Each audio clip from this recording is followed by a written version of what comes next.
একজন ছেলেকে কল্পনা করো, যার সামনে উজ্জ্বল ভবিষ্যৎ, অথচ শেষবার তাকে দেখা গেছিল আলাস্কার বরফ ঢাকা বনে এক পুরনো বাসের ভেতরে মৃত্যুর দ্বার প্রান্তে। কিন্তু কেন, কিভাবে, আর সবচেয়ে বড় কথা, সে কি সত্যিই সুখ খুঁজে পেয়েছিল? আজকের গল্প এক সত্যি মানুষের অবিশ্বাস্য যাত্রা ইনটু দ্য ওয়াইল্ড, এই ফিল্মটি। এবং মনে করিয়ে দিই, আমি কিন্তু এবার থেকে প্রতি রবিবার আসবো এরমই অসাধারণ কোনো একটি সিনেমার গল্প নিয়ে তোমাদের সাথে ভাগ করে নিতে। তো চলো বেশি দেরি না করে শুরু করা যাক। সিনেমার শুরুতে দেখাচ্ছে যে 1992 সালে এপ্রিল মাসে ক্রিস ম্যাকক্যান্ডেলেস আলাস্কার ডেনালি ন্যাশনাল পার্কের উত্তরে ইলি নামের এক জনমানবহীন এলাকায় পৌঁছায়। যে ব্যক্তি তাকে সেখানে নামিয়ে দেয় সে লক্ষ্য করে ক্রিস একেবারেই প্রস্তুত নয়, তাই সহানুভূতি করে তাকে একজোড়া রাবারের গাম্বুট দেয়। ক্রিস জঙ্গলের মাঝে একটি পুরনো পরিত্যক্ত সিটি বাস খুঁজে পায়, যেটার নাম সে দেয় দ্য ম্যাজিক বাস। আর সেখানেই সে ক্যাম্প তৈরি করে।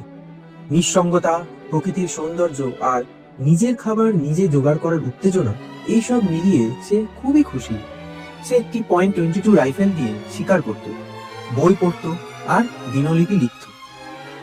বন্য প্রকৃতিতে নিজের নতুন জীবনকে সে গড়ে তুলতে পেরেছিল। এরপর সিনেমার ফ্ল্যাশব্যাক দেখানো হয়, যেটা চলে যায় 1990 সালে মে মাসে। ক্রিস এমরি ইউনিভার্সিটি থেকে উচ্চতর সম্মান নিয়ে গ্র্যাজুয়েশন করে, কিন্তু সে আধুনিক সমাজকে ঘৃণা করতে শুরু করেছিল যখন জানতে পারে সে আর তার বোন ক্যারিন তাদের জন্ম হয়েছিল বিয়ের আগেই, অর্থাৎ লুকানো সম্পর্কের ফলে। এই সত্য তাকে ভেতর থেকে ভেঙে দেয়। সে তার ক্রেডিট কার্ড, পরিচয়পত্র সব ধ্বংস করে ফেলে আর তার সঞ্চয়ের টাকাগুলো অক্সফ্যামে দান করে দেয়। সে নিজের ড্যাটসান 210 গাড়ি নিয়ে একদিন বেরিয়ে পড়ে, নিজেকে এক নতুন জীবনে খুঁজে পেতে। সে তার বাবা মা, বোন কাউকে জানায় না যে সে কোথায় যাচ্ছে। বেরিয়ে যাওয়ার পর আর কখনো যোগাযোগও করে না। এতে তার বাবা মা ধীরে ধীরে আতঙ্কে পাগল প্রায় হয়ে ওঠে। এরপর গল্প যায় লেকনিড এলাকায়, যেখানে তার গাড়ি আচমকা বন্যায় ভেসে যায়। তখন সে গাড়ি ফেলে রেখে হেঁটে যাত্রা শুরু করে। যে অল্প টাকাটুকু বাকি ছিল সেটাও আগুনে জ্বালিয়ে দেয় এবং নিজের নতুন নাম রাখে আলেকজান্ডার সুপার ট্রাম্প। উত্তর ক্যালিফোর্নিয়ায় পৌঁছে সে পরিচয় পায় এক হিপি দম্পতির সাথে, যার নাম জেন এবং রেইনি। রেইনি তাকে জানায় যে তার আর জেনের সম্পর্কে দূরত্ব তৈরি হয়েছে, কিন্তু ক্রিস নিজের সহজ সরল কথা দিয়ে তাদের সম্পর্ক আবার জোড়া লাগাতে সাহায্য করে। এরপর সে এই দম্পতিদের ছেড়ে চলে যায় সাউথ ড্যাকোটাতে কার্থিজে। সেপ্টেম্বরে সে সেখানে পৌঁছায় আর সেখানে গিয়ে সে কাজ করে ওয়েন ওয়েস্টারবার্গের মালিকাধীন এক হারভেস্টিং কোম্পানিতে। কিন্তু ওয়েস্টারবার্গ স্যাটেলাইট পাইরেসির অভিযোগে গ্রেপ্তার হলে ক্রিস সেখান থেকেও কাজ ছেড়ে চলে যায়। এরপর ক্রিস কায়াক নিয়ে কলোরাডো নদী ধরে নামতে থাকে। সেখানকার পার্ক রেঞ্জাররা তাকে বলে লাইসেন্স ছাড়া কিন্তু এটা করা যাবে না, কিন্তু ক্রিস সতর্কবাণী অমান্য করে নদী বেয়ে মেক্সিকো পর্যন্ত চলে যায়।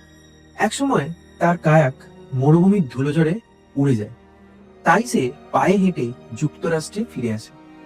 হিচহাইক করতে না পেরে সে মালবাহী ট্রেনে লাফিয়ে ওঠে। তারপর সেখান থেকে সে লস অ্যাঞ্জেলেসে গিয়ে নিজেকে আধুনিক সমাজে দূষিত মনে করতে থাকে এবং সেখানেও সে বেশি দিন থাকতে পারে না। রেল পুলিশ তাকে ধরে মারধর করলে সে আবার হেঁটে হেঁটে যাত্রা চালায়। এরপর ডিসেম্বর মাসের 1991 সালে স্ল্যাপ সিটিতে সে পৌঁছায় ইম্পেরিয়াল ভ্যালিতে।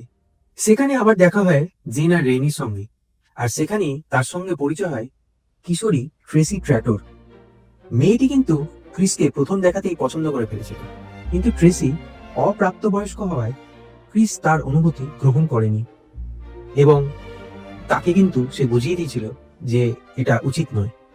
এরপর সে সেখান থেকে হলিডেতে আবার নতুন যাত্রা শুরু করে তাদের ছেড়ে। তার লক্ষ্য স্থির যে সে যাবে আলাস্কা। এক মাস পর সাল্টন সিটির কাছে সে ক্যাম্পিং করার সময় তার পরিচয় হয় রন ফ্রান্স নামে এক বৃদ্ধ বিধবার সঙ্গে। তার পরিবার বহু বছর আগে এক গাড়ি দুর্ঘটনায় মারা গেছে যখন তিনি আর্মিতে ছিলেন। রন একাকী চামড়ার কাজ করে জীবন কাটান। তিনি ক্রিসকে লেদার ওয়ার্ক শেখান। ফলাফল ক্রিসের ভ্রমণের প্রতীক হয়ে ওঠে তার নিজের হাতে বানানো একটা বেল্ট। 2 মাস রনের সঙ্গে থাকার পর ক্রিস সিদ্ধান্ত নেয় এবার তার আলাস্কা যাওয়া উচিত। রন তাকে পুরনো ক্যাম্পিং গিয়ার, ভ্রমণের সরঞ্জাম দিয়ে সাহায্য করে, এমনকি তাকে দত্তক নেওয়ার প্রস্তাবও দেয়। কিন্তু ক্রিস হাসি মুখে বলে, আমি আলাস্কা থেকে ফিরে এলে এইটা নিয়ে কথা হবে। এরপর 4 মাস কেটে যায়। আলাস্কার জঙ্গলে সে 4 মাস কাটিয়ে ফেলেছে এবং সেখানে সে এক ম্যাজিক বাস খুঁজে পেয়েছে যার মধ্যে সে আছে।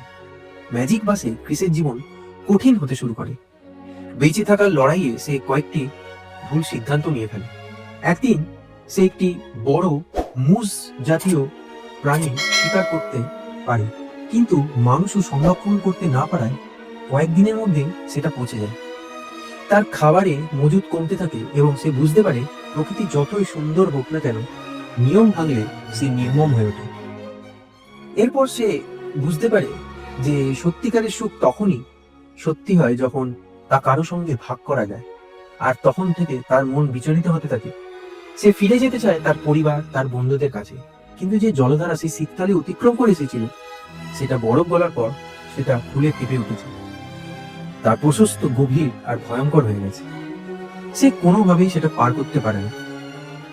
পরাস্ত হয়ে সে আবার ম্যাজিক বাসে ফিরে আসতে বাধ্য হয়। এরপর ক্ষুধায়, দুর্বলতায়, হতাশায় ক্রিস বুনো উদ্ভিদের উপর নির্ভর করতে শুরু করে। এক সময় দেখতে একই রকম এমন দুটি উদ্ভিদের মাঝে ভুল করে ফেলে যে সে ঠিক ফল খাবার ফলে বিষাক্ত ফল খেয়ে ফেলে, আর তার শরীর দ্রুত অবনতি হতে থাকে। ধীরে ধীরে সে বুঝতে পারে সে হয়তো আর বাড়ি ফিরতে পারবে না।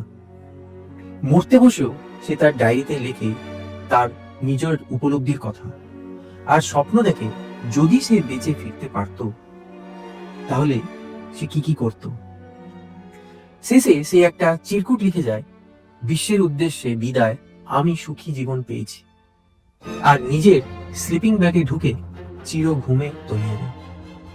এরপর 2 সপ্তাহ বাদে মুজ হান্টাররা বাসের ভেতর থেকে তার শুকিয়ে যাওয়া দেহ খুঁজে পায়।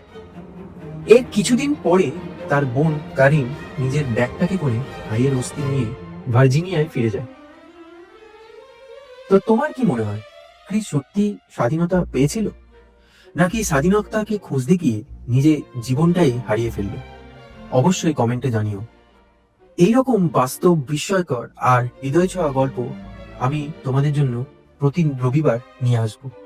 এছাড়া অন্য ধরনের সায়েন্স ফিকশন বা আরো ড্রামাটিক বা হরর কমেডি যে ধরনের ফিল্ম পাবো সেই গল্পই তোমাদের কাছে আমি রাখবো প্রতি রবিবার। তাই তোমাদের গল্প ভালো লেগে থাকলে অবশ্যই সাবস্ক্রাইব করে দিও। তোমাদের এই সাবস্ক্রাইব আমাকে নতুন নতুন গল্প তোমাদের কাছে আনতে সাহায্য করবে। তো দেখা হবে আগামী রবিবার আবার একটি নতুন গল্পের সাথে। আজকে তাহলে বংশোপসকে বিদায় জানাও।